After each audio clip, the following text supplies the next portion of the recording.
Hi students, welcome to Mira's English Hub. HSC English എക്സാമിന്റെ notification December 31 വരുമെന്ന് എല്ലാവരും അറിഞ്ഞിട്ടുണ്ടല്ലേ? ഈ എക്സാമിന് എങ്ങനെയാണ് പ്രിപ്പയർ ചെയ്യേണ്ടത്? ഏത് അപ്രോച്ച് ആണ് ഈ ഒരു എക്സാമിന് കൊടുക്കേണ്ടത്? എന്താണ് ഈ എക്സാം ക്രാക്ക് ചെയ്യാനായിട്ട് നമ്മൾ ചെയ്യേണ്ടത് എന്നത് നമുക്കൊന്ന് അടുത്തറിയാം. എന്തൊക്കെ കാര്യങ്ങളാണ് നമ്മൾ ശ്രദ്ധിക്കേണ്ടത്? ഇവിടെ ഈ HSA നോട്ടിഫിക്കേഷൻ ഡിസംബർ 31 വരുമ്പോൾ നിങ്ങൾ സ്ക്രിപ്റ്റ് ചെയ്യാൻ പോകുന്നത് നിങ്ങളുടെ വിജയമാണ്. You are going to script your own success. അതുകൊണ്ട് തന്നെ ആക്ട് 1, ആക്ട് 2, ആക്ട് 3 ഓരോ ഡ്രാമയൊക്കെ നമ്മൾ പഠിക്കുമ്പോൾ കണ്ടിട്ടുള്ളത് പോലെ ഒരുപാട് കാര്യങ്ങൾ നിങ്ങൾക്ക് ചെയ്യാനുണ്ട് അല്ലേ? അപ്പോൾ ഇവിടെ ആക്ട് 1 എന്ന രീതിയിൽ നമുക്ക് പറയാൻ പറ്റുന്നത് നിങ്ങളൊരു ഗോൾ സെറ്റ് ചെയ്യുക. മാനേജബിൾ ആയിട്ടുള്ള സീൻസ്, അതായത് ഷോർട്ട് ആയിട്ടുള്ള ഗോൾസ് ആയിട്ട്. ഇപ്പോൾ ഞാൻ പോയിട്രിയിലെ 3 ടോപ്പിക്സ് ഇന്ന് കംപ്ലീറ്റ് ചെയ്യും, അല്ലെങ്കിൽ 2 ടോപ്പിക് ഇന്ന് കംപ്ലീറ്റ് ചെയ്യും.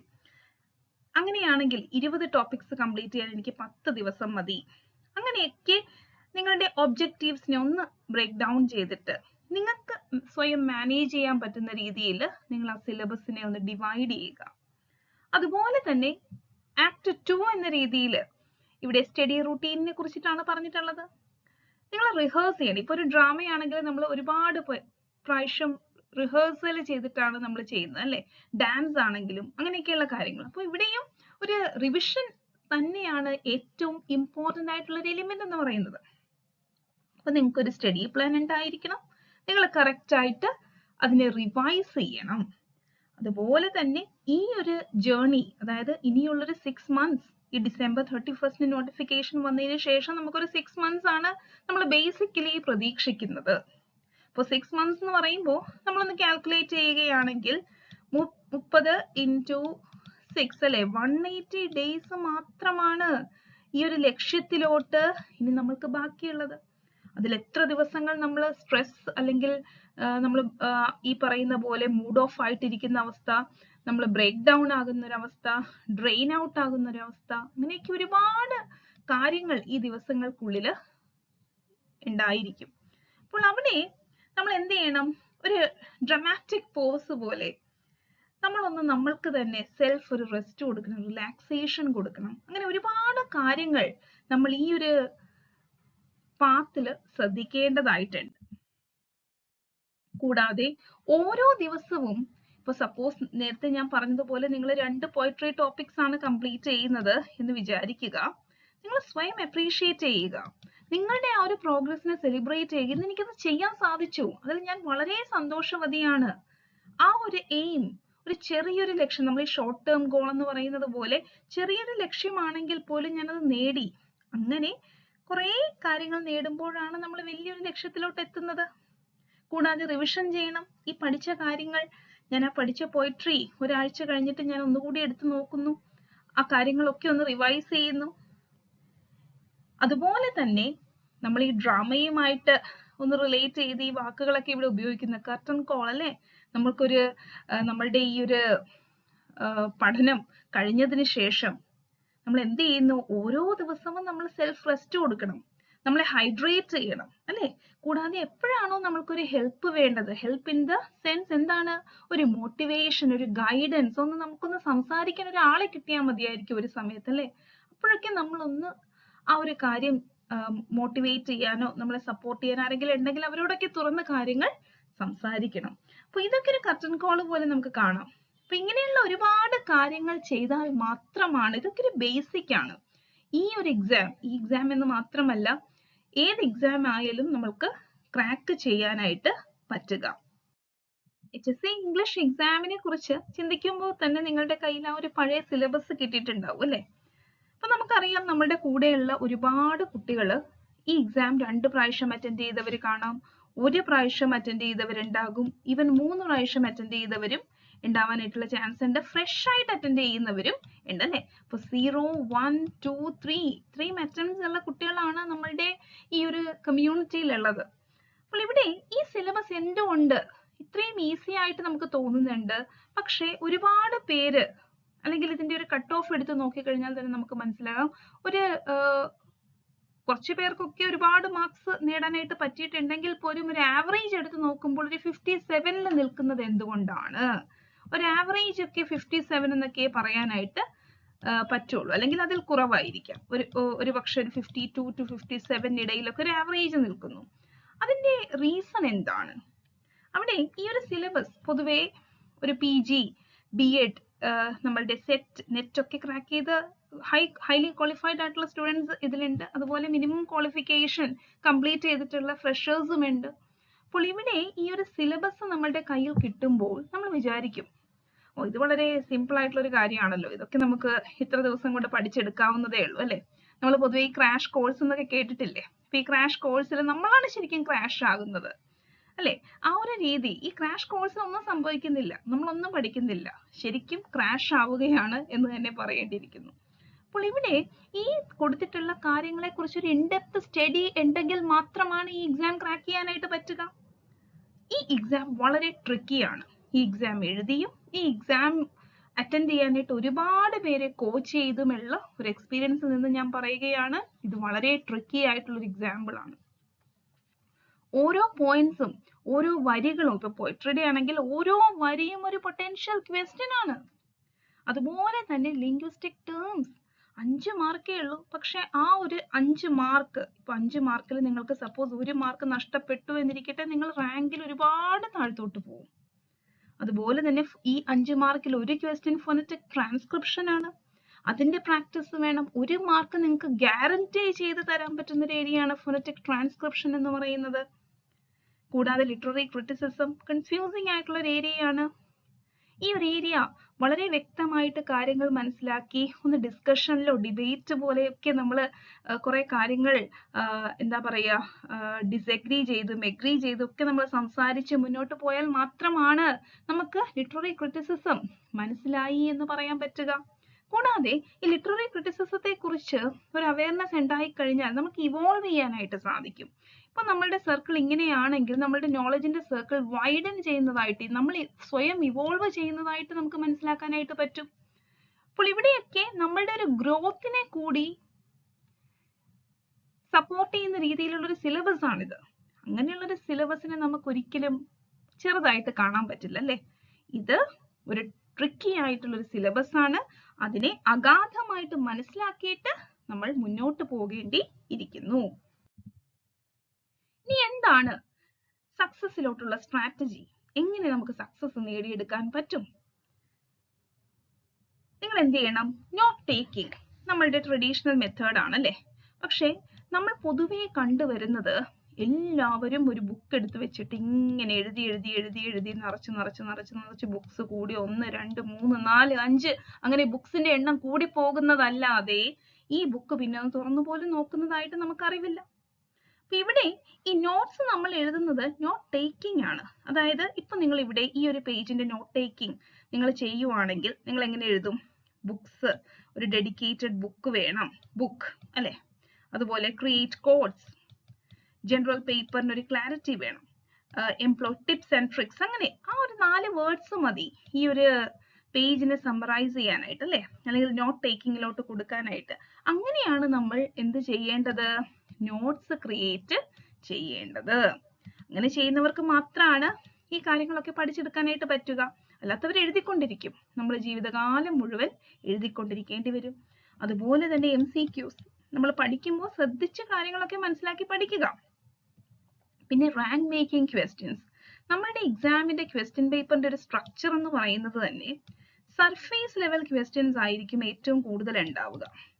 ഈ സർഫേസ് ലെവൽ ക്വസ്റ്റ്യൻസ് കാരണം നമ്മുടെ HSC ഇംഗ്ലീഷിന്റെ ബേസിക് ക്വാളിഫിക്കേഷൻ വെച്ചിട്ടുള്ള ക്വസ്റ്റ്യൻസ് ആയിരിക്കും കൂടുതൽ. അപ്പൊ ഈ സർഫേസ് ലെവലിന് ഞാൻ സപ്പോസ് ഒരു 50% ഞാൻ കൊടുക്കുകയാണ്. ഈ 50% ഈ സർഫേസ് ലെവലിൽ തന്നെ ഒരു 25% ഡയറക്റ്റ് ക്വസ്റ്റ്യൻസും 25% നമ്മളെ കൺഫ്യൂസ് ചെയ്യുന്ന രീതിയിലുള്ള ഇയേഴ്സും ഡേറ്റ്സും വളരെ ട്രിക്കി ആയിട്ട് സിമ്പിൾ കാര്യങ്ങളായിരിക്കും ചോദിക്കുക. പക്ഷെ ഇതാണോ അതാണോ അതല്ലേ ഇതല്ലേ എന്ന രീതിയിൽ നമ്മളെ എക്സാം ഹാളിൽ ഇട്ടിട്ട് കൺഫ്യൂസ് ചെയ്യുന്ന രീതിയിലുള്ള ചോദ്യങ്ങളായിരിക്കും. പിന്നെ വരുന്നത് ആവറേജ് ലെവൽ. അതൊരുമാതിരി എല്ലാ സ്റ്റുഡൻസും ആൻസർ ചെയ്യും എന്നാണ് എൻ്റെ വിശ്വാസം. പിന്നെ റാങ്ക് മേക്കിംഗ്, അത് നമ്മൾ ഈ പറയില്ലേ, ഭാഗ്യം കൂടിയുള്ളവർക്കായിരിക്കും ഒരു പക്ഷേ ഈ റാങ്ക് മേക്കിംഗ് ക്വസ്റ്റ്യൻസ് കിട്ടുക. കഴിഞ്ഞ പ്രാവശ്യം ക്രിട്ടിക്കൽ കമന്റ്സിലൊക്കെ മാക്ബത്തിന്റെ ഒക്കെ ക്രിട്ടിക്കൽ കമന്റ്സ് ഒക്കെ ചോദിച്ചിരുന്നു. അതൊക്കെ ഒരു റാങ്ക് മേക്കിംഗ് ക്വസ്റ്റ്യൻ എന്ന് തന്നെ പറയേണ്ടിയിരിക്കുന്നു. അപ്പൊ അത് നമ്മളുടെ ഭാഗ്യം പോലെ ഒരു പക്ഷെ നമ്മൾ എല്ലാ വർക്ക്സിന്റെയും അങ്ങനെയൊക്കെയുള്ള വളരെ ഇൻഡെപ്ത് ആയിട്ട് പഠിച്ചു പോയിട്ടുണ്ടെങ്കിൽ ചിലപ്പോൾ ആ ചോദ്യം തന്നെ നമുക്ക് എക്സാമിന് പ്രതീക്ഷിക്കാം. പക്ഷെ ഇൻഡെപ്ത് ആയിട്ട് പഠിച്ചിട്ടില്ല, ജസ്റ്റ് ഒരു സമ്മറി പറഞ്ഞു പോകുന്ന ഒരു രീതി, ജസ്റ്റ് കുറച്ച് ക്വസ്റ്റ്യൻ തന്നു പോകുന്ന രീതി, നമ്മൾ സ്വയം റിവൈസ് ചെയ്യുന്നില്ല എങ്കിൽ നമുക്കൊരിക്കലും ഈ റാങ്ക് മേക്കിങ്ങും ഈ ആവറേജും ഈവൻ സർഫേസ് ലെവൽ പോലും ആൻസർ ചെയ്യാനായിട്ട് പറ്റില്ല. ഇങ്ങനെ ഒന്നും പഠിക്കാതെ പോകുന്നവർക്ക് ഈ സർഫേസ് ലെവൽ ഒരു കൺഫ്യൂഷനും ഉണ്ടാവില്ല. എനിക്കറിയില്ല, അതുകൊണ്ട് തന്നെ എന്തെങ്കിലുമൊക്കെ ഒന്ന് കറക്കിക്കുത്തി വെക്കാം എന്ന് വിചാരിച്ച് പോകുന്നവരും ഉണ്ടാകും. അതുകൊണ്ട് തന്നെ ഈ കാര്യങ്ങളെയൊക്കെ ഡീൽ ചെയ്യാനായിട്ട് നിങ്ങൾ എന്ത് ചെയ്യണം? കോഡ്സ് ഒക്കെ ക്രിയേറ്റ് ചെയ്യണം. ഈ ഇയർ ഒക്കെ ഓർത്തെടുക്കാനായിട്ട് നമുക്ക് കോഡ്സ് ഒക്കെ യൂസ് ചെയ്യാനായിട്ട് പറ്റും. അപ്പോൾ കോഡ്സ് ഒക്കെ ക്രിയേറ്റ് ചെയ്ത് ഈ ഡേറ്റും ഇയറും ഒക്കെ ഓർത്തിരിക്കാനായിട്ട് നമ്മൾ ക്രിയേറ്റീവ് ആയിട്ടുള്ള ലിറ്ററേച്ചർ സ്റ്റുഡൻസ് ആണല്ലേ, അതുകൊണ്ട് തന്നെ നമുക്കത് സാധ്യമാണ്. അതുപോലെ ഈ ജനറൽ പേപ്പറിന് ഒരു ക്ലാരിറ്റി ഉണ്ടായിരിക്കണം. പൊതുവെ ജനറൽ പേപ്പറിന് നമ്മൾ ചെയ്യുന്നത് ഈ LDCക്ക് പഠിച്ച രീതിയിൽ അനാവശ്യമായിട്ട് ഒരുപാട് കാര്യങ്ങൾ നമ്മൾ പഠിച്ചു പോകും. പക്ഷെ അങ്ങനെയല്ല, ഒരു എന്താ പറയുക, ഒരു കറക്റ്റ് ആയിട്ടുള്ള ഒരു പിക്ചർ നമ്മളുടെ മുന്നിൽ ഉണ്ടായിരിക്കണം. ഞാൻ ഇത്രയും കാര്യങ്ങളാണ് ജനറൽ പേപ്പറിൽ കംപ്ലീറ്റ് ചെയ്യാൻ പോകുന്നത്. കോൺസ്റ്റിറ്റ്യൂഷൻ ഈ ഒരു ലെവലിൽ ഞാൻ പഠിക്കും, കേരള റിനൈസൻസ് ഈ ഒരു ലെവലിൽ ഞാൻ പഠിക്കും. ഒരുപാട് ലീഡേഴ്സിനെ നിങ്ങൾക്ക് പുതിയതായിട്ടൊക്കെ കണ്ടെത്താൻ പറ്റും. ഇങ്ങനെ ഈ എല്ലാ ലീഡേഴ്സിനെയും കുറിച്ച് നിങ്ങൾ പഠിച്ചെന്ന് തീരാനാണ്? അവിടെ നിങ്ങൾ സിലക്റ്റീവ് ആകണം. സിലക്റ്റീവ് ഇൻ ദ സെൻസ് നിങ്ങൾ ഒരു 40 റേഞ്ചിലോട്ട് ഈ ലീഡേഴ്സിനെ ആയിരിക്കും ഞാൻ പഠിക്കുക എന്ന രീതിയിൽ ആ ഒരു ലിസ്റ്റ് ഇട്ടിട്ട് അവിടെ നിങ്ങൾ സെലക്റ്റീവ് ആയിട്ട് ശ്രദ്ധിച്ച് കാര്യങ്ങളൊക്കെ വ്യക്തമായിട്ട് പഠിച്ചു പോവുക. കൂടാതെ നമ്മളുടെ സോഷ്യോ റിലീജിയസ് ആയിട്ടുള്ള മൂവ്മെന്റ്സിനെ കുറിച്ച് ക്വസ്റ്റ്യൻസ് വന്നിട്ടുണ്ട്, ഇന്ത്യൻ റിനൈസൻസ് എന്ന് ക്വസ്റ്റ്യൻസ് വന്നിട്ടുണ്ട്, കറണ്ട് അഫയേഴ്സ്. ഇപ്പൊ കറണ്ട് അഫയേഴ്സ് ആണെങ്കിൽ നമ്മളൊരു 2 years ബാക്ക് തൊട്ട് നോക്കേണ്ടിയിരിക്കുന്നു. 2 yearsന്റെ കറണ്ട് അഫയേഴ്സ് നോക്കണം. അതിലിപ്പോ 2023 ഒക്കെ 6 months നമുക്ക് ജസ്റ്റ് ഒന്ന് റഫായിട്ട് നോക്കി പോയിട്ട് 2024 വളരെ ഡെപ്തിലും നമ്മളുടെ 2025 ഇനി വരുന്നതല്ലേ ഉള്ളൂ, അതും ഡീറ്റെയിൽഡ് ആയിട്ട് നോക്കി പോകേണ്ടിയിരിക്കുന്നു. അപ്പൊ ഇങ്ങനെ ജനറൽ പേപ്പർ കവർ ചെയ്യാം. അതുപോലെ ടീച്ചിങ് മെത്തഡോളജി 5 marks നിങ്ങൾക്ക് ഉറപ്പാണ്. ഈ ടീച്ചിങ് മെത്തഡോളജി എടുത്ത് നോക്കിക്കഴിഞ്ഞാൽ ഒരുമാതിരി സർഫേസ് ലെവൽ ക്വസ്റ്റ്യൻസ് തന്നെയാണ് ചോദിച്ചിട്ടുള്ളത്. അതെല്ലാം നമുക്ക് നല്ലൊരു കോച്ചിങ് അല്ലെങ്കിൽ നല്ലൊരു രീതിയിലുള്ളൊരു പഠനത്തിലൂടെ നോട്ട്സ് ഒക്കെ കിട്ടുവാണെങ്കിൽ അതിൽ നോട്ട് ടേക്കിങ്ങിലൂടെയൊക്കെ നമുക്ക് സാധ്യമാണ്. അതാണ് ഈ മെത്തഡോളജിയിൽ ടിപ്സ് ആൻഡ് ട്രിക്സ് ഒക്കെ എംപ്ലോയ് ചെയ്യാനും പറ്റും. അപ്പൊ അങ്ങനെയൊക്കെയുള്ള കാര്യങ്ങളാണ് നമ്മുടെ ഒരു സ്ട്രാറ്റജിയിൽ ഉൾപ്പെടുത്തേണ്ടത് എന്ന് ഞാൻ പറയാൻ ആഗ്രഹിക്കുന്നു. ഇനി സ്റ്റേ അലേർട്ട് എന്നുകൂടി ഞാൻ നിങ്ങളോട് സൂചിപ്പിക്കുന്നു. അതായത് ഇന്ന് നമ്മളുടെ മുൻപിൽ ഇപ്പോൾ നേരത്തെ ഇപ്പൊ 2015 ഒരു HSC എക്സാം നടന്നു, സെയിം സിലബസ് ആയിരുന്നു. 2022 നടന്നു. അപ്പോൾ ഇവിടെ 21 നടന്നു. അപ്പൊ ഈ 2 yearsഉം വെച്ച് നോക്കുമ്പോൾ നമുക്ക് മനസ്സിലാക്കാൻ പറ്റുന്ന ഒരു കാര്യം എന്ന് പറയുന്നത് ഈ 2 എക്സാംസിനും ഇവിടെ കോവിഡിന്റെ 2021 ഒക്കെ കോവിഡിന്റെ കുറച്ച് പരിമിതികൾ ഉണ്ടായിരുന്നു, ലിമിറ്റേഷൻസ് ഉണ്ടായിരുന്നു. 2015 നമ്മൾ ഇത്രത്തോളം അഡ്വാൻസ്ഡ് അല്ലായിരുന്നു അല്ലേ? പക്ഷെ ഇന്ന് അങ്ങനെയല്ല. ഇന്ന് നമ്മൾ AI ആ ഒരു കാലഘട്ടത്തിലാണ് ജീവിക്കുന്നത് അല്ലേ? അതുകൊണ്ട് തന്നെ നമ്മളുടെ കയ്യിൽ കിട്ടുന്നത് ശരിയാണോ തെറ്റാണോ എന്ന് പോലും മനസ്സിലാക്കാൻ നമുക്ക് ശരിക്കും പറ്റുന്നില്ല. നമ്മളെല്ലാം ആക്സെപ്റ്റ് ചെയ്യുന്നുണ്ട്. നമുക്ക് നോളജ് ഉണ്ടെങ്കിലല്ലേ, അല്ലെങ്കിൽ നമുക്ക് അതിനെ തിരിച്ചറിയാൻ കഴിവുണ്ടെങ്കിലാണ് നമ്മൾക്ക് ഈ തെറ്റ് മനസ്സിലാക്കാനായിട്ട് പറ്റുക. അതുകൊണ്ട് നിങ്ങളെ മിസ്ലീഡ് ചെയ്യുന്ന കാര്യങ്ങളിൽ നിന്നും നിങ്ങൾ മാറി നിൽക്കുക. അൺനെസസറി ആയിട്ടുള്ള ഒരു സ്റ്റഡി മെറ്റീരിയൽസും നിങ്ങൾക്ക് ആവശ്യമില്ല. നിങ്ങൾ എന്ത് ചെയ്യണം? നമ്മൾ ഈ ഒരുപാട് റിസർച്ച് ചെയ്തൊരു ടോപ്പിക്കിലോട്ട് വെറുതെ ഇറങ്ങി ചെന്നിട്ടൊന്നും കാര്യമില്ല. നമ്മളൊരു കാര്യത്തെ അതിന്റെ സർഫേസ് ലെവല് കുറച്ച് ഒരു ഇൻഡെപ്തുമായിട്ടൊക്കെ പഠിച്ചു പോകണം. കാരണം നമ്മൾ ഇവിടെ ഒരു റിസർച്ച് പേപ്പർ സബ്മിറ്റ് ചെയ്യാനല്ല പോകുന്നത്, പകരം HSC English exam basic qualification എപ്പോഴും നമ്മളുടെ മൈൻഡിൽ ഉണ്ടായിരിക്കണം. ആ ഒരു ക്വാളിഫിക്കേഷൻ ഡിമാൻഡ് ചെയ്യുന്ന കാര്യങ്ങൾ, ആ ഒരു ക്വാളിഫിക്കേഷനെ ബേസ് ചെയ്തിട്ടുള്ള എക്സാം ആയതുകൊണ്ട് തന്നെ ആ രീതിയിലുള്ള ഒരു ചോദ്യങ്ങളായിരിക്കും ഇവിടെ വരിക എന്ന് മനസ്സിലാക്കാനായിട്ടുള്ള ഒരു കോമൺ സെൻസ് നമ്മൾക്ക് ഉണ്ടായിരിക്കണം. അതുണ്ടെങ്കിൽ അവോയ്ഡ് അൺനെസസറി സ്റ്റഡി മെറ്റീരിയൽസ്, ആവശ്യമില്ലാത്ത സ്റ്റഡി മെറ്റീരിയൽസ് സ്കിപ്പ് ചെയ്യാൻ നമുക്ക് പറ്റും. നമ്മളെ ആർക്കും മിസ്ലീഡ് ചെയ്യാനും പറ്റില്ല. അതുപോലെ ഞാൻ ഈ എക്സാമിന് ഈ എക്സാമിന്റെ സിലബസിൽ നിന്നും കുട്ടികളൊക്കെ പറഞ്ഞു കേട്ടിട്ടുണ്ട്, മാം ഞാൻ ഈ ഒരു മോഡ്യൂള് എടുക്കുന്നില്ല മാം, ഇത് ഞാൻ പഠിക്കുന്നില്ല എന്ന് പറഞ്ഞു കേട്ടിട്ടുണ്ട്. അങ്ങനെ നിങ്ങൾ ചെയ്തത് കൊണ്ട് നിങ്ങൾക്ക് എന്തെങ്കിലും ഒരു യൂസ് കിട്ടുന്നതായിട്ട് നിങ്ങൾക്ക് തോന്നുന്നുണ്ടോ? Don't skip any topics. കാരണം ഈച്ച് ആൻഡ് എവറി ഒരു മാർക്ക് എന്ന് പറയുന്നത്, നമുക്ക് ഒരു മാർക്ക് എന്ന് പറയുന്നത് വളരെ ക്രൂഷ്യൽ ആണ്. ആ ഒരു മാർക്ക് നേടിയാൽ മാത്രമാണ് നമ്മൾക്ക് ഒരു ഹൈ റാങ്കിലോട്ട് എത്താൻ, അല്ലെങ്കിൽ ആ ഒരു മാർക്ക് നിർണായകമാണ് എന്ന് പറയേണ്ടിയിരിക്കുന്നു. ഓക്കെ, അപ്പോൾ ഡോണ്ട് സ്കിപ്പ് എനി ടോപ്പിക്. ഒരു മോഡ്യൂളും നിങ്ങൾക്ക് സ്കിപ്പ് ചെയ്യാനായിട്ട് പറ്റില്ല. കാരണം എല്ലാ മോഡ്യൂൾസിൽ നിന്നും ചോദ്യം ഉറപ്പായിട്ടും ഉണ്ടാവും. അതുപോലെ ഫോക്കസ്ഡ് ആയിട്ടുള്ള സ്റ്റഡി ഹാബിറ്റ് നിങ്ങൾക്ക് വേണം. എന്നാൽ അത് സിസ്റ്റമാറ്റിക് ആയിട്ട് അല്ലെങ്കിൽ കൺസിസ്റ്റന്റ് ആയിട്ട് നമുക്ക് നിൽക്കാൻ പറ്റണം. എന്നാൽ മാത്രമാണ് ഈ ഒരു എക്സാം ക്രാക്ക് ചെയ്യാനായിട്ട് പറ്റുക. ഇനി നിങ്ങളുടെ മുന്നിൽ ഞാനൊരു പോയം അവതരിപ്പിക്കാനായിട്ട് പോവുകയാണ്. ഇനി എന്തിനാണ് ഈ മിസ് ഇവിടെ ഒരു പോം എന്ന് നിങ്ങൾ ചിന്തിക്കുന്നുണ്ടാകും. നിങ്ങളൊന്ന് കണ്ണടച്ചിരിക്കുക. ഞാൻ പറയുന്ന കാര്യങ്ങൾ നിങ്ങളൊന്ന് ശ്രദ്ധിച്ച് കേൾക്കുക. വളരെ റിലാക്സ്ഡ് ആയിട്ടുള്ള ഒരു ടൈമിൽ മാത്രം ഈ ഒരു കാര്യം നിങ്ങൾ കേൾക്കാനായിട്ട് ശ്രമിക്കുക. ഇത് നിങ്ങളുടെ ലൈഫിൽ ഒരുപക്ഷെ ഒരു ടേണിംഗ് പോയിന്റ് ആയേക്കാം. അങ്ങനെ ഒരു ടേണിംഗ് പോയിന്റ് ആവുകയാണെങ്കിൽ നിങ്ങൾ ഉറപ്പായിട്ടും അത് കമന്റ് ബോക്സിൽ അറിയിക്കുക. എല്ലാവരും ഒന്ന് റിലാക്സ് ചെയ്തോളൂ, നിങ്ങളുടെ കണ്ണുകൾ അടച്ചോളൂ. Time's fleeting whisper beckons thee. അതായത് ടൈം ഇത് വളരെ ട്രാൻസിയന്റ് ആയിട്ടുള്ള, ഷോർട്ട് ലീവ്ഡ് ആയിട്ടുള്ള ഒരു റിസോഴ്സ് ആണല്ലേ. അത് നിങ്ങളെ വിളിക്കുകയാണ്, ഒരു സിഗ്നൽ നിങ്ങൾക്ക് തരികയാണ്. 180 days, 180 ദിവസങ്ങൾ മാത്രമാണ് നിങ്ങളുടെ ജീവിതത്തെ മാറ്റിമറിക്കാനായിട്ട് മുന്നിലുള്ളത്. A dream to chase, a quest to pursue. ഒരു സ്വപ്നം നിങ്ങൾക്ക് നേടിയെടുക്കാനായിട്ടുണ്ട്. ഒരു ക്വസ്റ്റ് നിങ്ങൾക്ക് പെർസ്യൂ ചെയ്യാനായിട്ടുണ്ട് അല്ലേ. ഒരു ലോങ് സെർച്ച്, ഒരുപാട് നാളത്തെ നിങ്ങളുടെ കാത്തിരിപ്പ്. For some a last stand, for others a new. ഒരുപാട് ആസ്പിറൻസിന് ഇതൊരു അവസാനത്തെ ചാൻസ് ആയിരിക്കാം. ഒരുപാട് പേർക്ക് ഇതൊരു ഫ്രഷ് സ്റ്റാർട്ട് ആയിരിക്കാം.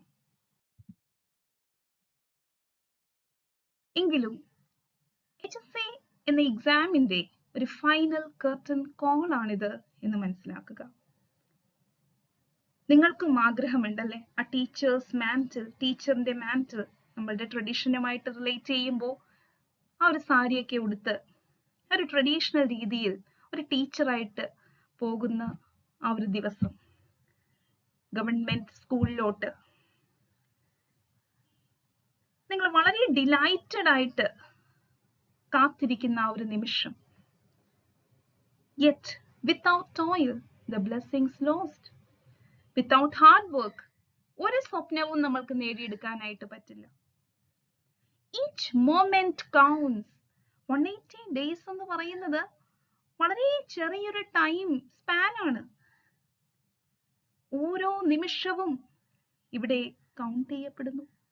The clock's relentless cost.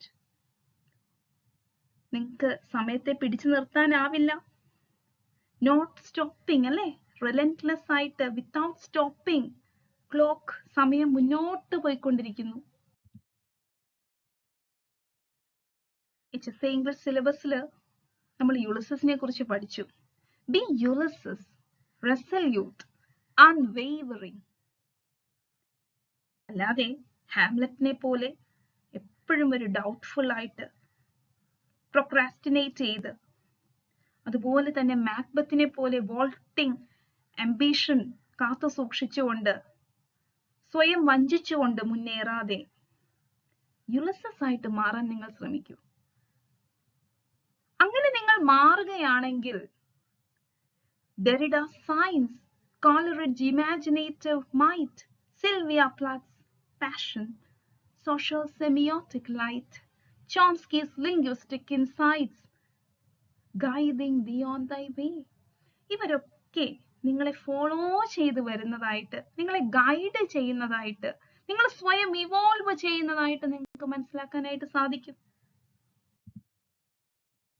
HSA English exam ഒരു ട്രിക്കി എക്സാം ആണെന്ന് ഞാൻ പറഞ്ഞു അല്ലേ. It demands the alpha aspirants fire. ഒരു ആൽഫയാണ് നിങ്ങൾ ആകേണ്ടത്. വളരെ പവർഫുളിനേക്കാളും പവർഫുൾ ആയിട്ടുള്ള ഒരു ഇൻഡോമിറ്റബിൾ സ്പിരിറ്റ് ഉള്ള ഒരു വ്യക്തിയായിട്ട് യുളിസസിനെ പോലെ നിങ്ങൾ മാറേണ്ടിയിരിക്കുന്നു. Unwavering dedication, heart and soul's highest desire. ഈ ഒരു സ്വപ്നത്തിലോട്ട് നിങ്ങളെ കൈപിടിച്ചുയർത്താൻ ഒരു ഗൈഡിംഗ് ലൈറ്റ് ആയിട്ട് I shall stand by thee to help thee navigate through the dark of night.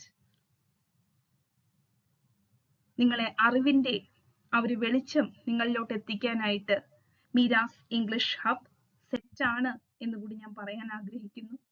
സീസ് ദിസ് മൊമെന്റ് ഒരു കാർപ്പേദിയം പ്രിൻസിപ്പിൾ ആണല്ലേ. ഈ ഒരു നിമിഷം നിങ്ങൾ ആസ്വദിക്കൂ. ലെറ്റ് ദൈ സ്പിരിറ്റ് സോർ. എക്സോൾട്ടഡ് ലെവലിലോട്ട് നമ്മളുടെ ഈ ഒരു സ്വപ്നം നേടിയെടുക്കാൻ വേണ്ടിയിട്ട് നിങ്ങളുടെ ആ ഒരു ഇൻഡോമിറ്റബിൾ സ്പിരിറ്റിനെ നിങ്ങൾ ഉയർത്തും. And when the curtains close, ഈ ഒരു ഡ്രാമ നമ്മൾ ആദ്യം ഒരു സ്ക്രിപ്റ്റ്, സക്സസിന്റെ ഒരു സ്ക്രിപ്റ്റ് ആയിരുന്നു രചിച്ചതല്ലേ. When the curtain closes, may ദൈ dream be in the store. അപ്പൊ നിങ്ങളുടെ കയ്യിൽ നിങ്ങളുടെ സ്വപ്നം ഉണ്ടായിരിക്കട്ടെ. നിങ്ങൾക്ക് ആ സ്വപ്നത്തിലോട്ട് എത്തിച്ചേരാനായിട്ട് കഴിയട്ടെ എന്ന് ഞാൻ പ്രാർത്ഥിക്കുന്നു. ഇവിടെ HSA ഇംഗ്ലീഷ് എക്സാമിന് തയ്യാറെടുക്കുന്ന എല്ലാ ഉദ്യോഗാർത്ഥികൾക്കും വിജയാശംസകൾ നേർന്നുകൊണ്ട് ഞാൻ എൻ്റെ വാക്കുകൾ അവസാനിപ്പിക്കുന്നു. നന്ദി.